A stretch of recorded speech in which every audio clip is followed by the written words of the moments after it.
Sebelum ini ya, kita lanjut saja. Namun sebelum itu, perkenalkan nama saya Afriani Ridwan, bisa dipanggil dengan Ibu Vivi. Saya pendamping Kecamatan Batu Kicil. Nah, di sini kita akan membahas tentang pentingnya 1000 hari pertama dalam kehidupan. Di sini Bu, 1000 hari pertama dalam kehidupan itu dimulai dari terdapatnya janin dalam rahim kita. Di sini kehamilan itu dari hari pertama kehamilan, minggu pertama kehamilan itu ada 9 bulan Bu, dan di sini ada kelahiran dan nifas itu 0 sampai 6 bulan, dan masa bayi 6 sampai 12 bulan, anak itu 12 sampai 24 bulan. Nah, di sini 1000 hari pertama kehidupan itu merupakan 2 tahun, kurang lebih 2 tahun Bu ya, 2 tahun dalam 1000 hari pertama bagi anak, istilahnya kita 1000 hari pertama dalam kehidupan. Di sini untuk modul dipanggil ya, dan gizi. Nah, di sini Bu ada anak normal. Anak normal itu yang bagaimana berat badannya dia seimbang, tinggi dan beratnya itu seimbang, itu dengan yang buku di KMS ibu-ibu masing-masing. Dan anak yang kurus itu dia tinggi tapi dia kurang bergizi.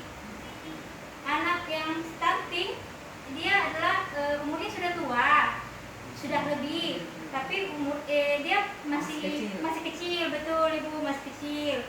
Dan di sini juga anak yang kurang gizi, yang berat badannya kurang dari umur yang seharusnya.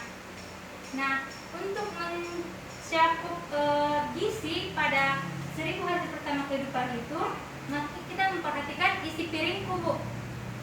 Isi piringku itu bagaimana? Di sini ada protein, vitamin, mineral, dan karbohidrat. Di mana vitamin protein itu lauk pauknya seperti telur, tempe. Di sini ada juga vitamin yang buah-buahan seperti misalkan pisang yang gampang kita temui, pepaya misalkan. Yang mineral itu sayur-sayuran Bu yang warna hijau.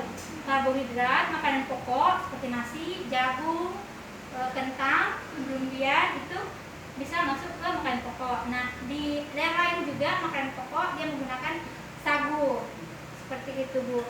Nah, di sini sebelum kita mengolah isi piringku, di sini kita sebaiknya cuci tangan dengan baik. Apalagi sekarang Ibu ya, masa pandemi COVID-19 ini kita harus rajin cuci tangan sebelum menyentuh anak kita juga, seperti itu mengganti pakaian setelah kita dari keluar. Nah, di sini juga aktivitas fisik ringan kita harus meminum tablet tambah darah dan juga air 8 sampai 12 per hari, dan ada ini tablet tambah darah ya, seperti ini Bu ya. Ya, sampai di sini ada yang ingin menanyakan Bu? Ada. Kalau begitu kita lanjut dulu ya.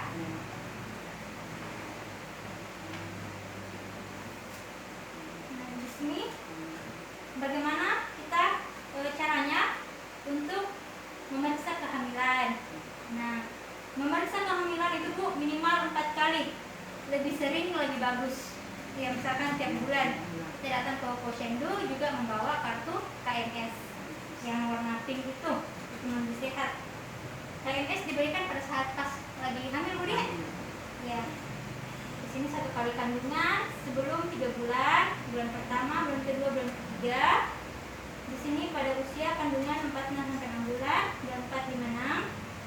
2 kali pada saat kandungan 7 8 9. Kenapa 2 kali Bu pada saat terakhir? Nah, kenapa 2 kali? Karena kehamilan juga terdapat di umur 7 bulan. Terkadang di umur 7 bulan Bu ya. Dan juga terkadang ada juga yang mengeluarkan karena kecapean itu di umur 8 bulan Bu. Nah, umur 9 ini kita harus sering kontrol, karena juga di sini kebanyakan banyak ibu-ibu yang sudah pecah ketubannya tapi tidak merasakan sakit.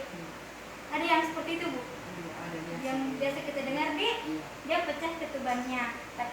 sakit. Sebenarnya itu harus segera dibawa ke puskesmas atau minimal rumah sakit terdekat. Nah, di sini kita sharing Bu ya, karena di sini apa yang saya dapatkan dalam materi yang diberikan, dan ibu-ibu juga lebih berpengalaman dibanding saya sendiri. Nah, di sini layanan kesehatan yang wajib sebenarnya di pas kehamilan.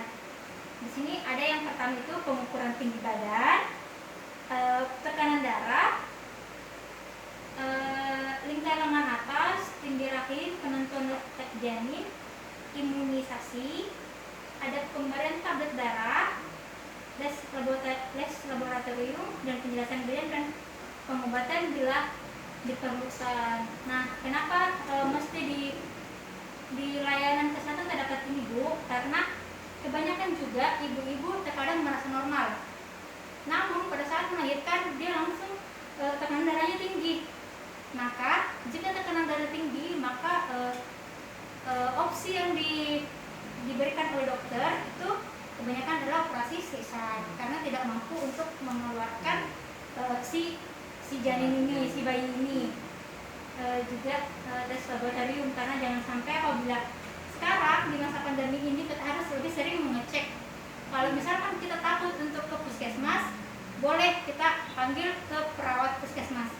Sekarang itu ibu-ibu posyandu, kader-kader posyandu, dia memposyandukan untuk masyarakat itu, dia mendatangi rumah ke rumah. Ada yang sudah datang di rumah tak? Di posyandu. Ya, ada juga kader posyandu yang mendatangi dari rumah ke rumah, misalnya di rumahnya RW 1, di rumahnya RW 2. Kayak ini ya, kapan waktu Jumat? Iya, tetap wajib menggunakan masker dan cuci tangan. Ya, di sini kita tetap merencanakan persalinan, tanggal taksirannya, dan donor darah. Karena seperti ini Bu, kalau misalkan tekanan darah tak tinggi, itu kemungkinan kita akan sesar, dan proses sesar itu membutuhkan persiapan darah yang lebih. Begitu Bu, juga kita mengikuti ibu hamil. Kalau misalkan ada dekatnya, biasa di perusahaan itu menggunakan kayak kelas senam ibu hamil. Terima kasih. Alhamdulillah, mari kita berdoa sesuai dengan agama dan kepercayaan kita masing-masing. Berdoa dimulai. Berdoa selesai. Terima kasih atas waktunya ibu-ibu yang telah menyempatkan hadir di tempat yang sangat sederhana ini. Dan ingat, bulan depan kita akan kembali lagi. Dengan membahas tentang juga masalah kehamilan dan pemeriksaannya seperti itu.